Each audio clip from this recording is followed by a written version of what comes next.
dumarku waxaa la sheegay markay aakhara tagaan inta ilaahay jannada geeyo maba qabi doonaan damac nin labaad. fiihina qaasiraatu الطarfi lam yaطmithuna insu qablahum walaa jaan wacindahum qaasiraatu الطarfi ciin xurun maqsuuraat fi اlkhiyaam.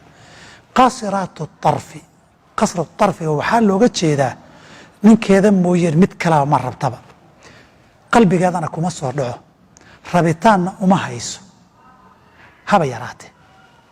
hadkhar sidii la yidhi sax wey, wafiiha maa tashtahiihi اlanfusu, naftu waxay jeclaata wey. laakiin waxay nafta dumarka mu'minka ahlu jannuhu jeclaanayaan kumaba jiraba nin kale. aayaddan aa caddaynaysa fiihina qaasiraatu طarf. horeyna waxaan isugu soo ogeyn aakhara wixii ku saabsan aayad iyo xadiid sugan baa looga dambeeyaa. wax adduunka lamidan uga qiyaasannoon garab dhigna ma laha. muhiimaddu ilaahu jannada ina gee weye. nin baa laga sheegay janno intuu dhegaysta nicmadeeda, alla aniga meesha kabaha la dhigtay yaa i geeye buu yidhi, intaas ay deeqi lahayd. jannadaba haddii la ogeeyo dunyadii iyo 10 laabkeed baad yeelan. waxaa laga yaaba inay isweydiisaan su-aal tan keentay, laga yaaba inay keentay ama saa qayb ka ah. haddii la yidhahda ninkii 2 naagood iyo waxbuu leeyahay, haddii la yidhaahdaa xoolulciin baa u dheer,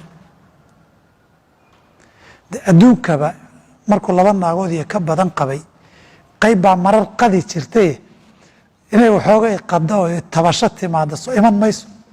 jawaabtu waa maya. waxaa ka sugan nabigeena sal allahu alayh wasalam in ninku qiyaamada marka uu yimaado, fi xadiidi abi saciidin iyo kayrkiiba, ahlu jannaha ragga aakhare waxaa la siin doonaa quwata 100 rajulin, 100 nin awoodood baa la gelinayaa fi الطacaami wالsharaabi wالshahwati wاljimaaci.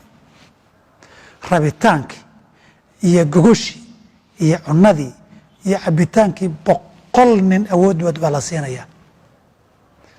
marka intaa iyo ka badanba waa ka badbadan yahay oo waa ku filan yahay. baahi ay nin kale u rabtana ma yaalla marka meesha. saa darteed baan qalbigeedii rabitaankaba laga saaray, baahideediina 100kiiba 100 daboolantay. jannadu waa isu dheelitirantah. qodobka ugu dambeeyaa ku gabagabeeyo, markii qur-aanka iyo sunnada la aqrinayo, ragga waxaa loo ballan qaadaa dumar iyo xaasas fiican iyo qobdha nadiif iyaad leedihiin. dumarkana rag looma ballan qaadee maxaa dhaxay? taasi aadamaha adduunka lala hadlayo fitrada abuurkooday ku salaysan tahay. wax raadiya ma rag baa mise waa dumar? wax raadiya ama wax faduuliya waa rag. raggu wuxuu ku shaqeeyaa anaa waxaa raba, dumarkana wuxuu ku yidhahdaa anaa ku doonaya, anaa dumar doonaya, anaa guur doonayuu yidhaahdaa. dumarku laakiin waa ka xishoodaano isagaa i doonayay tiraahdaa, isagaa i raba, isagaa i jecel. saa darteed 2 caruur haddaad dhashay, wiil iyo gabadh, fitrada saasana gaal iyo muslimba waa la isku raacsanya. inta wax ka qortay, inta muslim iyo kristan iyo yuhuud iyo mulxidiin aan akhriyey, intaba arrinta waa isku raacsan yihiin. haddii dib looga baahdo kutubtooda mar baan soo gudbin doonaa, hebel iyo hebel iyo hebel iyo hebel kutubtooda luqadaha kala duwan ku qoran. haddaad wiil iyo gabadh dhashay, aan kusoo gunaanado tusaalaha,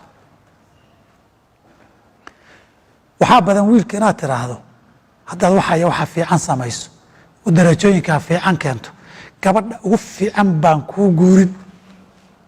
laakiin gabadha lama dhaho haddaad intaa samaysan ninka ugu fiican baan kuu guurin, lama dhaho. haddaad saa tirahda markaa way boodi. maxaa yeelay ragguna wax raadin buu ku salaysan yahay oo isagaa daba orda. dumarkana waa la raadiyaayo iyadoo rabta xataa gadaal bay isu dhigtaa. si kastaba ha noqotee jannada wax walbaa laga helaa. wixii kalena wixii ay naftaadu jecelaataad ka hesha. intaa waxaan rajaynayaa mas'aladii iyo su-aashaasi inay dhinacyo badan ka ifisay, wax badanna qofka oo kaga qanci doonaan rajaynayaa. halkaasaana kusoo gabagabaynaynaa su-aashana. asalaamu calaykum waraxmat ullaahi wabarakaatu.